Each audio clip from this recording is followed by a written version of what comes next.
Decoded.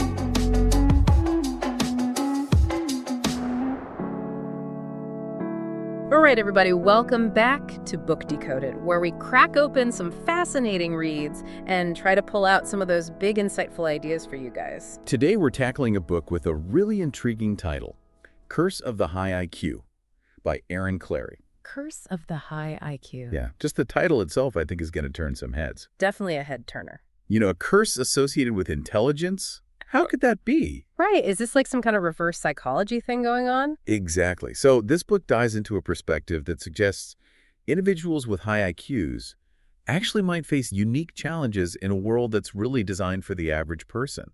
I can already see how this might rub some people the wrong way. Right off the bat, challenging that notion that a high IQ is this, ticket to success and happiness. Right. Like, are we saying that being smart is actually a bad thing? Well, Clarey doesn't necessarily frame it as a bad thing, Yeah. but he definitely highlights the potential downsides. Okay, so let's unpack this a little bit. What are some of those challenges that Clarey talks about for people with high IQs? Well, he starts off with a really interesting observation from his own life. He was looking at his friends, super successful, smart people, and he noticed a lot of them weren't actually that happy. Really? Yeah, he saw this recurring theme of underlying misery or dysfunction despite all the outward signs of success. That's so interesting because you would think that intelligence would kind of correlate with happiness. If you're smart, you can solve problems, you can achieve things. That's the common assumption, right? Yeah. Intelligence equals happiness. Right. But Clarey's observation challenges that. And it leads him to this central question: could their high intelligence actually be playing a role in their unhappiness? So it's almost like he's suggesting that there's a hidden cost to having a high IQ. That's exactly it. Right. And that's what he refers to as his epiphany, this idea that these shared problems like depression, alcoholism, ennui, loneliness, even boredom, they might not be just individual failings, but actually something more common among people with high IQs. So how does he explain that connection? Well, one of the key concepts he introduces is this idea of high IQ individuals as statistical outliers. He uses the bell curve model of IQ distribution, the one where the average is 100. Right, the bell curve, yeah. So as you move further away from that average IQ of 100 in either direction, the percentage of the population at those IQ levels decreases dramatically. Right, so the further you get from the average, the fewer people there are with those IQs. Exactly. And when you get into the really high IQ ranges, like 130 or above, you're in the top 2% of the population. So you're a statistical minority. Precisely. Yeah. And that's where Clarey argues the challenges start to emerge because society is largely designed for the average person, the majority. Yeah, I can see that like our education system, our workplaces, our social norms, they're all kind of geared towards what's considered normal. Exactly. And that creates inherent inefficiencies for people who are outside that norm. So for highly intelligent individuals, everyday life can feel like navigating a world that's not quite designed for them. Can you give us some examples of what those inefficiencies might look like? Sure. Think about something as simple as finding intellectual stimulation. A lot of mainstream entertainment or social activities might feel pretty boring or unchallenging to someone with a very active mind. Oh, yeah. I can totally relate to that. Sometimes I'll be watching a movie or a TV show and I'm like, come on, this is so predictable. Right. It's like you're craving something more complex, something that really engages your brain. Yeah. And that can be tough to find when the majority of things are catered to a different intellectual level. So it's not just about entertainment, it's also about things like social connections. Absolutely. It can be hard to find people who you can really connect with on an intellectual level when you're in that top 2%. Right. It's like you're speaking a different language sometimes. Exactly. And that can lead to a lot of frustration, a sense of loneliness even. Yeah. And Clarey doesn't shy away from controversy. He also talks about this idea of relative retardation, which is a pretty loaded term. Yeah, that one definitely raises eyebrows. But what is he actually getting at with that? It's about the relative difference in intelligence between people. So he argues that for someone with a significantly higher IQ, interacting with someone of average intelligence can feel like a huge cognitive gap. He compares it to like a normal person interacting with someone who has a mental impairment. Yeah, and I know that sounds harsh, but his point is not to be demeaning or insulting. He's trying to highlight the very real experience of a massive difference in processing speed and understanding. Right. It's like trying to have a conversation with someone who's thinking at a completely different pace. Exactly. And he uses this concept to explain why those with very high IQs can often feel misunderstood or frustrated in their interactions with others. Because it's not about feeling superior. It's about the difficulty of connecting when there's such a big intellectual gap. Precisely. And that gap, he argues, can also lead to feelings of envy from others. Envy. Yeah, he talks about how intelligence can be a target of envy. It can lead to negative social or professional consequences. Well, yeah, so it's almost like a double-edged sword. You have this intellectual advantage, but it can also make you a target. Exactly. And he gives examples like being mocked in school or facing attempts at one-upmanship in adulthood. Wow, so it's not all sunshine and roses for the super smart. Not necessarily, no. So what are some of the other challenges that Clarey brings up? Well, he has a really interesting take on democracy. He calls it the smart person's tax. Smart person's tax, that's a new one. His argument is that in a system where everyone gets an equal vote, the interests of the less intelligent majority often prevail. And that can sometimes be at the expense of the more intelligent minority. So he's saying that the majority might vote for policies that actually benefit them, but not necessarily the smartest people in society. Precisely. And he connects this to things like taxation, where a large portion of tax is paid by the higher earners, who he argues are more likely to be highly intelligent, end up supporting social programs that benefit a wider range of people. So it's like he's seeing a redistribution of wealth from the more intelligent to the less intelligent. That's his perspective, and it's definitely a controversial one. It is, but it's definitely something to think about. Absolutely. And then he also talks about this idea of idiocracy, which is based on that movie where society gradually becomes less intelligent. I've heard of that movie, but I haven't seen it. The basic premise is that the less intelligent people in society have more children, leading to a decline in the overall average IQ. Oh, wow. That's kind of a scary thought. Yeah. Clarey expresses concern about that trend. He sees it as potentially creating a more hostile environment for smart people. And he doesn't stop there. He's also got some strong opinions about the education system. Oh, yeah. He's very critical of the education system.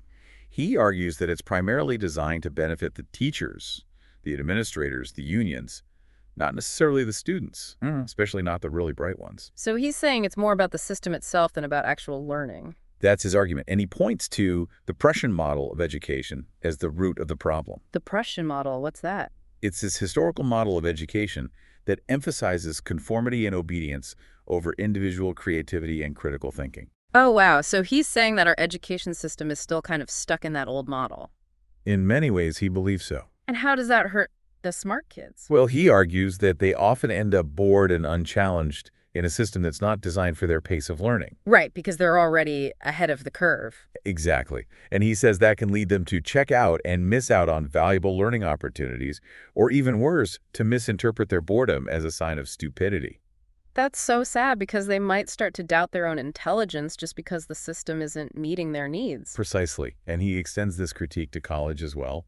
He calls it high school version 2.0 in some ways. Because it's still not challenging enough. Right. He argues that college often fails to provide that truly stimulating environment that bright students are hoping for. And it's not just education. He also talks about the challenges of the working world. Yeah, he points out that intelligent individuals often end up working for bosses who are less competent than them. It's like the Peter Principle, right? Where people rise to their level of incompetence. Exactly. And that can create a really frustrating situation for someone who's highly capable and motivated. Because you're stuck working for someone who doesn't really understand or appreciate your abilities. Right. And he suggests that this is one reason why entrepreneurship or highly specialized fields might be more fulfilling career paths for abnormally intelligent people. Because in those situations, they have more autonomy and they're surrounded by people who are more likely to be on their intellectual level. Precisely. And he also talks about this phenomenon of the social life crash that can happen after school ends. Social life crash. Yeah, because school provides this artificial bubble of social interaction with peers your age. But then real life hits and everyone scatters. Exactly. And it becomes much harder to find and maintain those intellectually stimulating connections. Especially if you're living in an area where there aren't a lot of other highly intelligent people. Right. But he does offer a bit of hope in the form of the internet. The internet?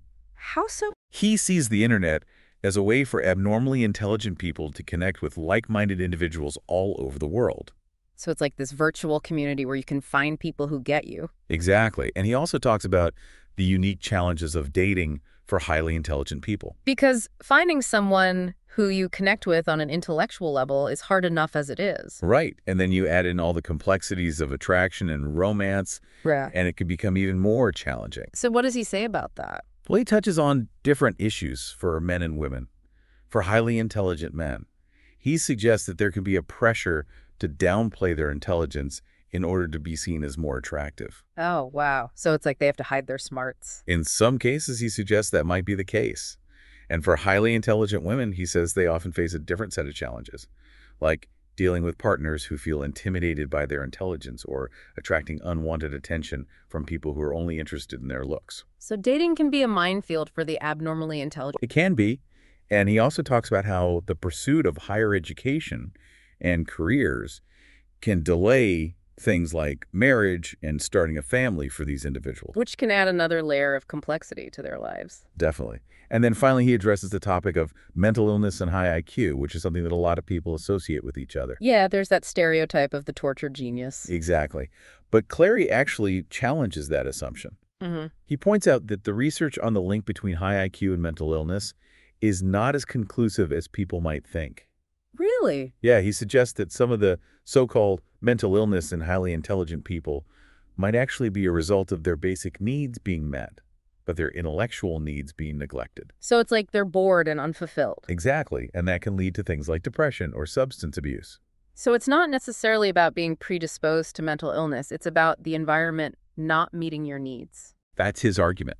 And he ultimately concludes by talking about the importance of legacy and the desire for highly intelligent people to make a meaningful contribution to the world. Which can be challenging in a world that's not always designed for them. Right, and he explores different ways that these individuals might cope with the challenges they face. So it's a really thought-provoking book that covers a lot of ground. It definitely is.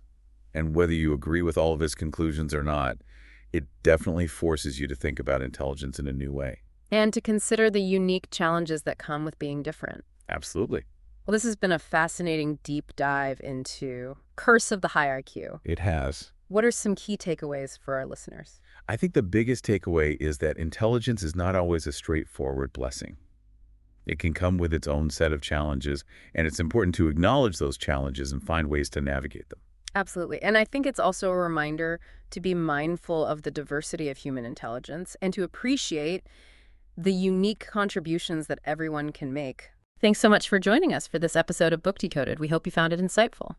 And we'll see you next time for another deep dive into a fascinating read. Until then, keep those brilliant minds engaged. Absolutely. See ya.